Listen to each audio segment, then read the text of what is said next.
कल प्रातःकालीन पूज्य गुरुदेव भगवान दिव्य दरबार में विराजमान होंगे। कल का महादिव्य दरबार प्रातःकालीन 8 बजे ही पूज्य गुरुदेव भगवान विराजमान होंगे और दिव्य दरबार के बाद सायंकालीन में कल से कथा हम सभी लोग गीता दिव्य गीता सत्संग हम सभी लोग श्रवण करेंगे कल सायंकालीन में। कल यही प्रांगण भगवान जो जहां आज तो बहुत से कथा व्यास मंच पर बैठे हुए हैं, मंच मत तोड़ देना। मोटे तगड़े पतले लंपट सभी प्रकार की वैरायटी बैठी हुई है और सब ठीक है। ब्रेकिंग न्यूज मत बना लेना कि तुम नीचे आ जाओ। कुछ लोग छतों पे भी टंगे हुए हैं, बूढ़े बूढ़े लोग भी 60 साल के लोग ऊपर से मोबाइल चला रहे हैं और हाथ ऐसे हिला रहे जैसे वोट मांग रहे हो। गजब है, इधर भी गजब ही है। वाह वाह वाह, हाँ वाह वाह, सब जगह। चलो दरबार शुरू करते हैं। जय मैया। धाम पर हमारी महिमा नहीं, किसकी महिमा है? किसकी महिमा है? बालाजी की। एक बात और प्रश्न ये उठता है कि अगर बालाजी की महिमा है तो हम पर कृपा क्यों नहीं हो रही? ये बहुत लोगों का प्रश्न होगा। उत्तर सुनो, पर्चा बन जाना कृपा नहीं है, बालाजी का बन जाना कृपा है। जय हो जय हो। क्या पर्चा बन जाना कृपा नहीं है, बालाजी का बन जाना कृपा है। अब तुम्हें निर्णय लेना है कि तुम्हें बालाजी का बनना है या पर्चा को बनवाना है।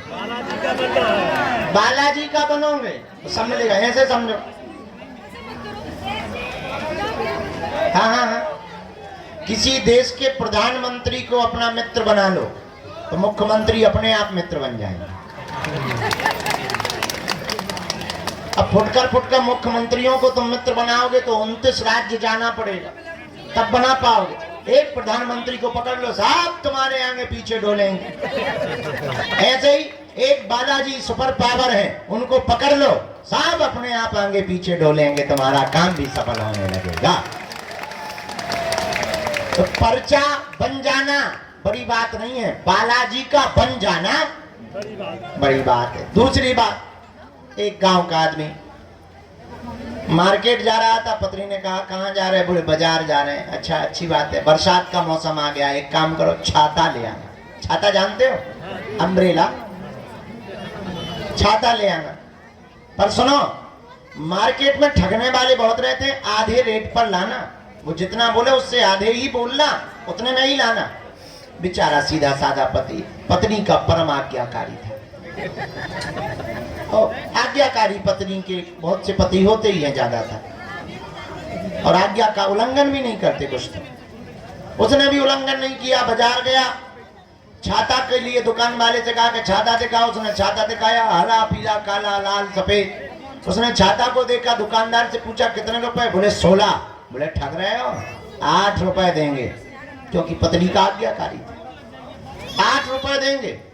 दुकानदार ने कहा कि सुबह सुबह का टाइम है, दिमाग खराब मत करो, एक काम करो, 16 नहीं देना है तो कोई बात नहीं, 14 दे दो, न तुम्हारे ना हमारे। इसने कहा फिर तो हम 7 देंगे, क्योंकि पत्नी का आज्ञाकारी। दुकानदार बोला बड़ा दिमाग खराब है तुम्हारा, हम घट रहे हैं तो तुम्हें बढ़ना चाहिए। अरे हम 14 पर आ गए, तुम्हें 1-2 रुपया बढ़ाना चाहिए, तुम घटा रहे। चलो सुबह सुबह से हमारी बोहनी खराब मत करो, हमारा सुबह से बोहनी खराब हो जाएगी, दुकान का माहौल खराब हो जाएगा। आए कि आए 12 रुपया दाम लगेगा, 1 रुपया कम नहीं लगेगा। इसने कहा फिर तो हम 6 देंगे। अब तो और दुकानदार का दिमाग खराब, बोले यार तुम भांग पी के आए हो क्या? धीरे से पूछा कहीं बागेश्वर धाम से तो नहीं आए हो? तुम्हारी बुद्धि ठीक है कि नहीं है? भूत तो नहीं लगे? उसने कहा नहीं सब ठीक है, पत्नी की आज्ञा है, आधे दाम पर। उसने कहा चलो तमाशा मत करो, मजाक मत बनाओ, 2 रुपया हमें घाटा लग जाएगा, तुम्हें छाता मिल जाना चाहिए, 10 रुपया लगेंगे। इसने कहा फिर तो 5 देंगे। अब दुकानदार का पारा खराब हो गया, दिमाग खराब हो गया। बोले एक काम करो, फ्री में ले जाओ। 5 ही क्यों दे रहे, फ्री में ले जाओ। ये भी इतना आज्ञाकारी पत्नी का, बोले फिर तो हम धो लें। अब पूरे दिन बाजार में घूमता रहा, एक छोटी सी वस्तु उसे छाता नहीं मिली। पूछो क्यों? पूछो क्यों? क्योंकि वो एक भाव पर नहीं टिका रहा। एक भाव पर ना टिके रहने के कारण उसे जब छाता प्राप्त नहीं हुआ, तो हम लोग भी अगर एक भाव पर ना टिके तो परमात्मा की कृपा या बालाजी की कृपा कैसे प्राप्त हो सकती? उसे छाता तभी मिल सकता था जब वो एक रेट पर फिक्स हो जाए, एक भाव पर फिक्स हो जाए। उसी प्रकार आज के दरबार में आए हुए हमारे परिवारजनों, तुम भी अगर एक भाव पर टिक जाओगे, तुम्हारे वो अंधेरे के जीवन में उजाले का प्रकाश उसी दिन जग जाएगा। थोड़ी सी क्रांति तुम्हें करनी पड़ेगी अपनी ओर से, थोड़ी सी पकड़ अपनी तरफ से तुम्हें मजबूत करनी पड़ेगी। कोई भी आदमी जब नदी में डूबता है तो वो दोनों हाथों को ऊपर उठा लेता है, और ऊपर हाथ उठाता है इसलिए कि कोई अगर देख रहा हो तो हमें पकड़ ले, हमारे हाथों को पकड़ ले, हम डूब रहे हैं, हम डूब रहे हैं, हम डूबने जा रहे हैं, और कोई आदमी जाता है पकड़ कर खींच कर ले आता है। उसी प्रकार हमको भी परमात्मा के दरबार में दोनों हाथों को उठा करके उसके चरणों में सदा सदा के लिए सरेंडर कर देना है कि हम संसार सागर में डूब रहे हैं, अब बचाना तुम्हारा काम है,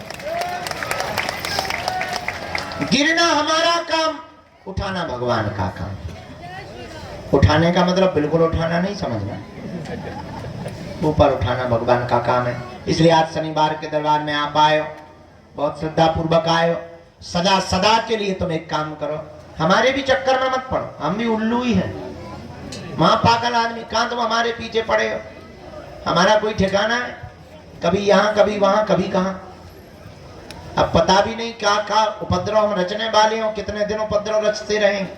तो तुम हमारे पीछे कहां पड़े रहो, और तुम अगर हमारे पीछे पड़ो भी रहोगे तो तुम्हें हलवा नहीं मिलेगा। एक काम करो, हम जिनके पीछे पड़े हैं तुम भी सदा सदा के लिए उनके पीछे पड़ जाओ। पर शर्त एक है, पूछो कौन सी? माथा टिकाना तो फिर उठाना। जब तक वो ना उठाए, सुनो, जुड़ जाना तो फिर मुड़ना नहीं, या तो तुम जुड़ना नहीं, जुड़ जाना तो क्या नहीं करना? मुड़ना नहीं। तो जिस दिन तुमने ये शर्त मान ली, हम तुम्हें दावे के साथ कहते हैं जिंदगी में तुम्हें कभी पीछे मुड़ करके नहीं देखना पड़ेगा। पर इसका मतलब ये नहीं है कि तुम इसी शर्त पे जुड़ो कि हमें अब पीछे मुड़ के नहीं देखना पड़ेगा। ये भी शर्त नहीं है, कोई भी शर्त लागू नहीं होती है, ये भी शर्त नहीं है। अगर तुम इस चक्कर में जुड़ोगे कि अब हमें पीछे मुड़ के नहीं देखना पड़ेगा, तो तुम्हें कल ही देखना पड़ेगा। अगर ये शर्त लगा करके तुम जुड़े तो फिर तुम्हें कल ही देखना पड़ेगा। जुड़ गए, सरेंडर हो गए, बाकी का काम उनका है। बस इतनी सी बात समझ लो, शायद तुम्हारी अर्जी पर बिना पर्चा बने ही तुम्हारे घर सेना पहुंच जाएगी, इसमें कोई संदेह नहीं। 3 बार बीज मंत्र बोलकर आइए हम सब दरबार। ओम बागेश्वराय नमः, ओम हम हनुमते नमः, ओम सन्यासी देवाय नमः। मनीमन बालाजी को प्रणाम करो, सन्यासी बाबा को प्रणाम करो, दादा गुरुजी को प्रणाम करो। आज का दरबार बीच में कोई उठेगा नहीं, बीच में कोई टोकेगा नहीं। जो भी सामग्री है, आप जो भी है वो आप सेवादार को दे दें, हम तक पहुंच जाएगी। मन में राम नाम जप करो, जिनके लिए प्रेरणा देंगे हम उनको दरबार में बुलाएं। राम कहो।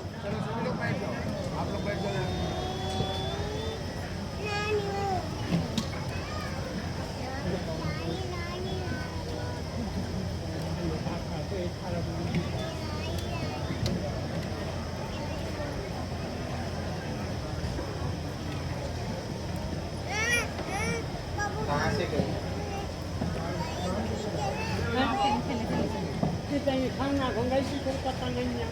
क्या नाम है बापू? रुचि। कहाँ से लाए? कहाँ से हो आप? अच्छा ठीक, आप अंदर आ जाओ। उसका फोटो है आपके पास? नहीं है, कोई बात नहीं।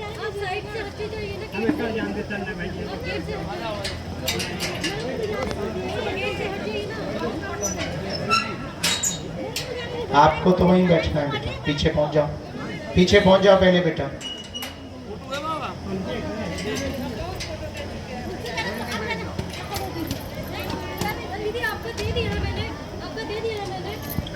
बीच में बिल्कुल भी नहीं टोकना है और खड़ा भी नहीं होना है, नहीं तो सेवादार आपको पीछे करेंगे।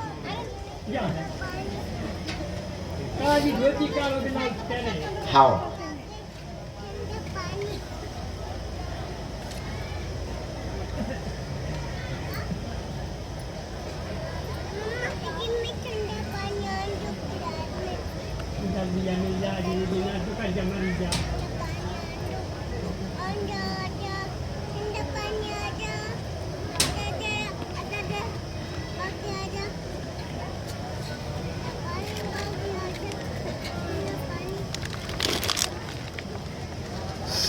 दो अर्जियों पर प्रकाश पुना गुरु जी ने डाला है। एक तो चश्मा लगाए हुए जो दादाजी विराजमान है, टोपी वाले के बगल में, इनको जरा भेजा जाए। जी आओ नेताजी। साथ में है कोई तुम्हारे, उनकी जरा मदद कर दीजिए, उनको प्रवेश करा दें। आप बैठ जाओ भैया, ये बूढ़े दादाजी को ये जो उठा रहे हैं। दूसरी अर्जी पर राम सीताराम कहो, सीताराम कहो। ओ बीच में जो पीली साड़ी वाली माता जी बैठी हुई हैं जी, उन्हीं को खड़ा कर दो बहन, खड़ा कर दो उनको। आप बैठ जाओ, आप लोग बैठ जाओ। आ जाओ माता, आजा आजा, मत बैठ, आजा आजा। तुम्हारे साथ में कोई वो पीछे पीली साड़ी वाली, अरे आप लोग मत खड़े हो, बैठो माता जी, हरो बैठ जाओ आप लोग। आ जाओ लेके, बहू है, हाँ हाँ बहू को लेके आ जाओ जरा। वो बहू को लेके माता जी आ रही हैं, उनको प्रवेश करवा देना। राम कहो, दोनों हाथ उठाओ, कहो बागेश्वर हनुमान जी की। जो पोल के पास में सफेद तौलिया सिर पर बांधे हुए दादाजी जैकेट वाले बैठे हैं जी, आपको भी आ जाना चाहिए, आपकी भी अर्जी स्वीकार होगी। साधु जी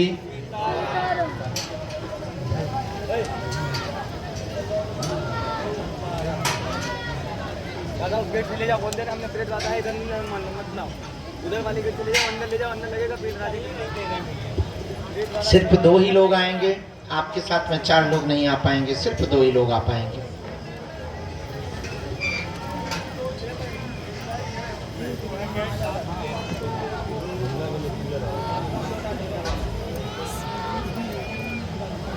सेवादार वो जो बहू को लेकर के माता जी आ रही हैं, उनको प्रवेश कराना है।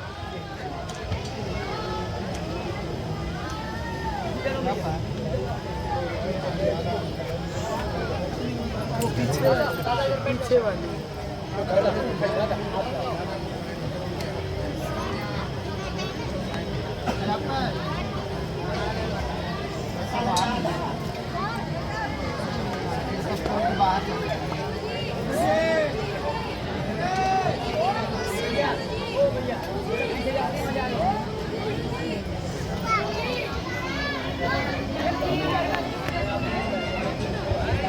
आप लोग बैठ जाएं, वो बहू लेकर के जो आ रहे हैं उनको हमने बुलाया, आप लोग भी बैठ जाएं। दादाजी आ चुके हैं, आप लोग भी बैठ जाएं।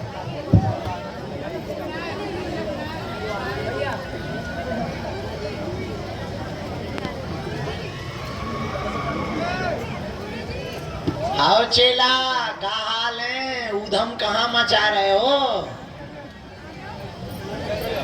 खुश रहो, बैठो। जा रहे हो का? रोक ले।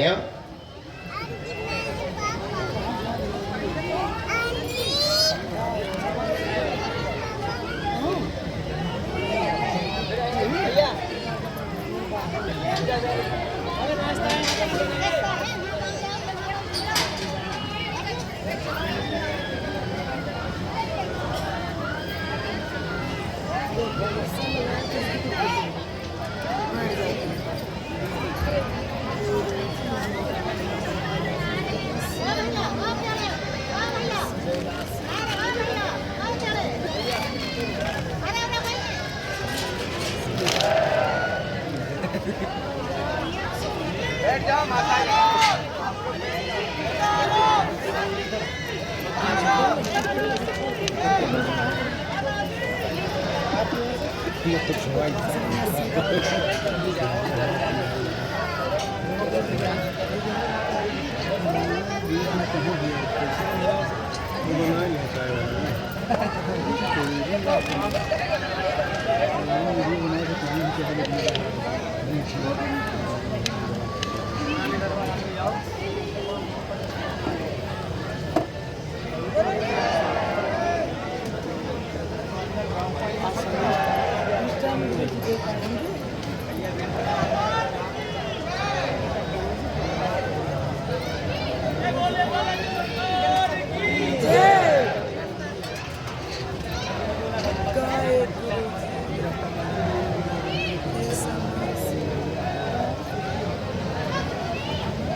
लाली को भभूति दे देना, गुरु जी का चित्र घर पे ही रखना, दोनों राम दरबार हमें दे दो।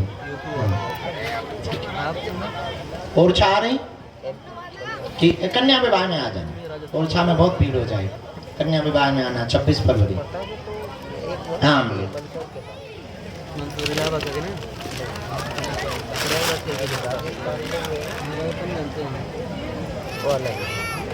आजाद अगर होना है तो क्या हमने बांध लिया, हो जाओ आजाद।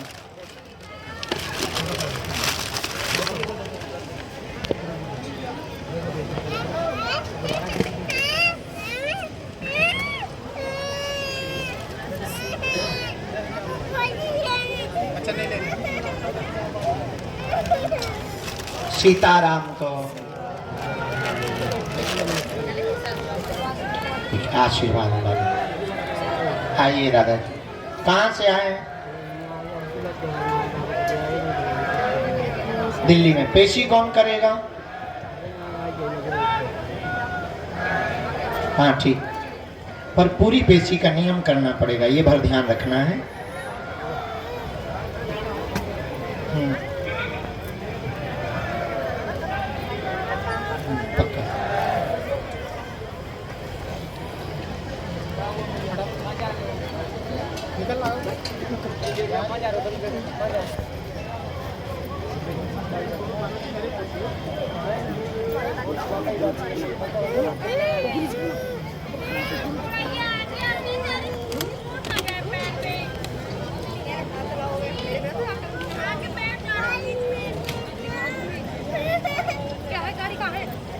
जो बालक लिए हुए बड़े बालों वाले खड़े हैं जी, बच्चे को लिए हुए, आप आ जाओ, आपकी अर्जी स्वीकार हो गई है। साथ में कोई हो तो लेके आओ जी, आओ। प्रभु की माया कहीं धूप कहीं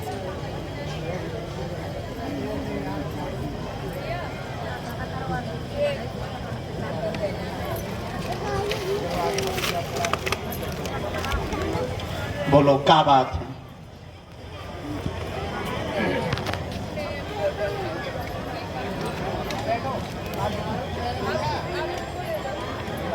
जी, कारण क्या है ये जानना चाहते हैं। चलो अगला।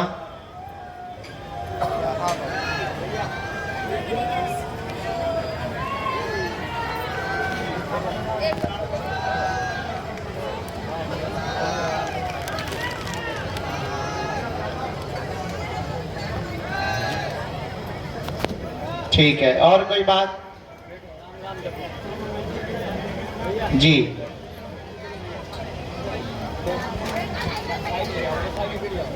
ठीक। आपके टोटल 5 प्रश्न हैं, हम बोलते जा रहे हैं। चिट्ठी में आपके टोटल 5 प्रश्न हैं, सबको मिलाकर आपने जो है सभी प्रश्न 6 थे, पर 5 लिख करके आप लेकर के आए हैं। हमने प्रश्नों के उत्तर निकाले। बेटा का प्रश्न आप लेकर के आए हैं जिसकी अकाल मृत्यु हुई है, मारण विद्या के कारण, स्त्री के कारण हुई है। मारण विद्या का प्रयोग हुआ, इसमें कोई संदेह नहीं। कमर व पैरों में जकड़न आपको भी बनती, पत्नी को भी बनती, घर में भी दिक्कत बनती। नाती विवाह के लिए हाँ नहीं कह रहा, बुद्धि उसकी विचित्र है, बाद में मान जाएगा, चिंता ना करें, तंत्र कटेगा। आरोप प्रत्यारोप लगाने से घर में महाभारत खड़ी होगी, इसलिए वर्तमान की स्थिति में मौन रहना ही उचित होगा। बाकी आपको शेष पता भी है, भगवान सत्य का निर्णय करेंगे, आशीर्वाद है।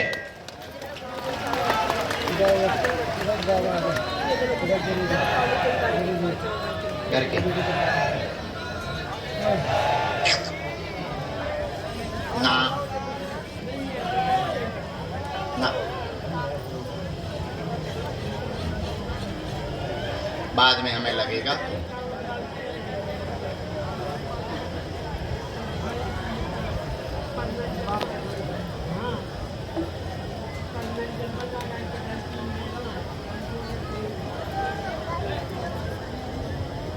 अभी तो ठीक है माँ, बालाजी दया कर देंगे, आगे भी ठीक रहेगा। हाँ, हम एक कवच देंगे। ये तंत्र को काटने के लिए उपाय निकाला हमने। 40 दिन तक गोमूत्र का छिड़काव, गंगा जल का छिड़काव घर पे करना है। जी प्रभु, जाओ, जय जय हो जाए। हम देंगे कवच, हम देंगे। यहीं पीछे गिर मत जाना, लगाना। चलिए अगला नंबर, सीताराम। पक्का? हाँ हमें पता है, हमने गुरु जी से अर्जी लगाई है, निकलवा लेते हैं। किसी के साथ में है, यही है।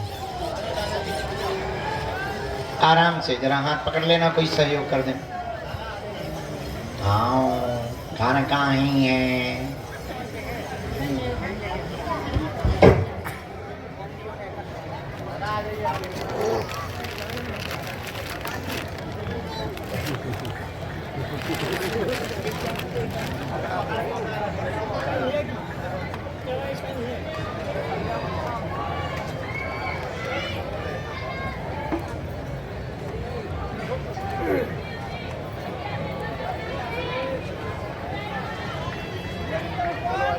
जय